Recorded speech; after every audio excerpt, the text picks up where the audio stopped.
Sekarang ini, apa yang kita lihat dan dengar itu belum tentu benar loh. Ada ancaman baru yang namanya deepfake. Ini adalah teknologi AI yang bisa meniru wajah, suara, bahkan cara ngomong seseorang dengan sangat-sangat mirip sampai kita susah bedain mana yang asli, mana yang palsu. Yuk kita bedah bareng-bareng. Coba deh bayangin skenario ini. Tiba-tiba telepon kamu bunyi. Pas diangkat, kedengeran suara panik. Mungkin suara anak, pasangan, atau orang tua kamu. Mereka bilang lagi dalam masalah besar, butuh uang dan harus ditransfer sekarang juga.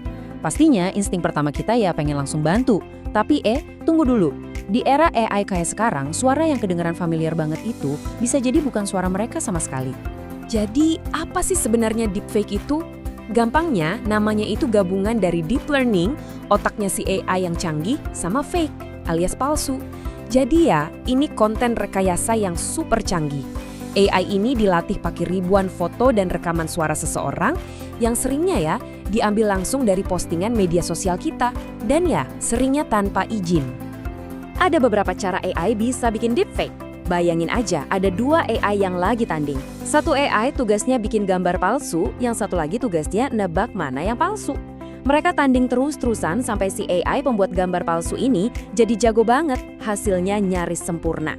Ada juga metode lain yang bisa langsung nukar muka kita pas lagi video call. Atau bahkan ngelukis foto palsu dari nol sampai kelihatan asli banget. Intinya, teknologinya tuh makin pintar, makin cepat. Nah, semua teknologi canggih ini ujung-ujungnya nimbulin satu masalah yang gede banget, krisis kepercayaan. Ini bukan lagi soal lucu-lucuan di internet ya, ini udah jadi ancaman nyata buat cara kita memandang realita itu sendiri. Dan ini bukan lagi soal nanti atau mungkin, ini udah terjadi sekarang. Menurut data, kasus penipuan pakai deepfake di Indonesia itu meroket gila-gilaan, sampai 1.550% cuma dalam setahun. Angka ini nunjukin betapa cepatnya para penipu ini manfaatin teknologi buat kejahatan. Ngeri kan? Terus, gimana cara mereka nipu? Wah, macem-macem. Ada yang nuker muka orang di video atau bikin seolah-olah seorang politisi ngomong sesuatu yang sebenarnya nggak pernah dia bilang. Yang lebih canggih lagi, ada yang namanya voice cloning, alias cloning suara. Bayangin, kamu dapat voice note dari bos kamu yang minta transfer dana darurat, padahal itu suara palsu. Dan yang paling bahaya, deepfake yang bisa jalan real time pas lagi video call. Ini bikin penipuan terasa nyata banget. Dan dampaknya ternyata bukan cuma soal duit loh. Deepfake ini udah jadi senjata baru di panggung politik. Kemampuannya untuk menciptakan berita bohong yang meyakinkan bisa banget mengacaukan demokrasi dan menyebar disinformasi yang susah banget dibantah. Di Indonesia sendiri udah banyak kejadian.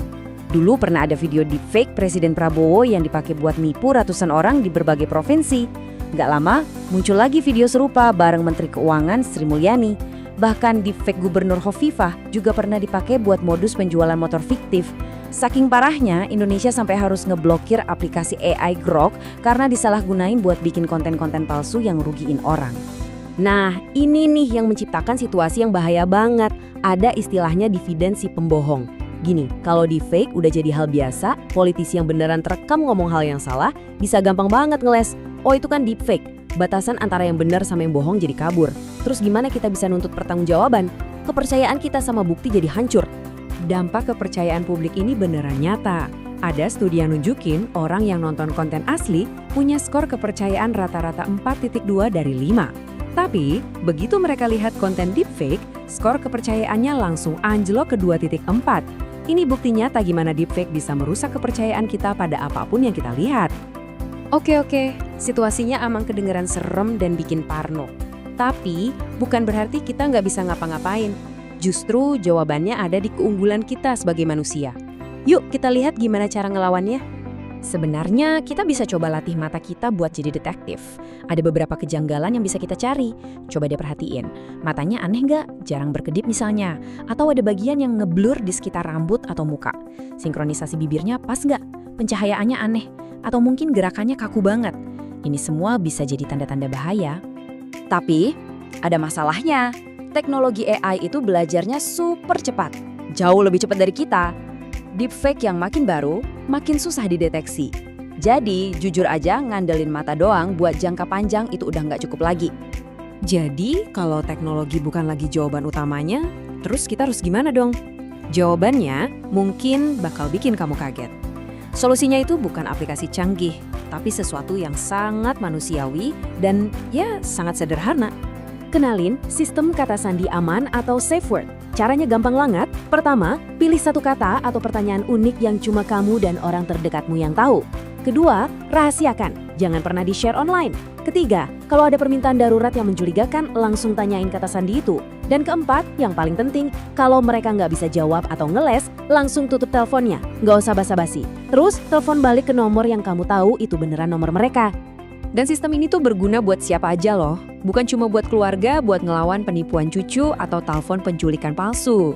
Di kantor, ini bisa dipakai buat verifikasi transfer uang darurat. Antar temen juga bisa, apalagi kalau ada yang lagi traveling. Dan yang paling penting, ini alat kritis buat ngelindungin para lansia, karena mereka adalah kelompok yang paling sering jadi target. Jadi, intinya begini. Di satu sisi, kita punya masalah yang super canggih. AI yang bisa ngeloading suara dan video. Di sisi lain, kita punya solusi yang justru sangat sederhana dan manusiawi.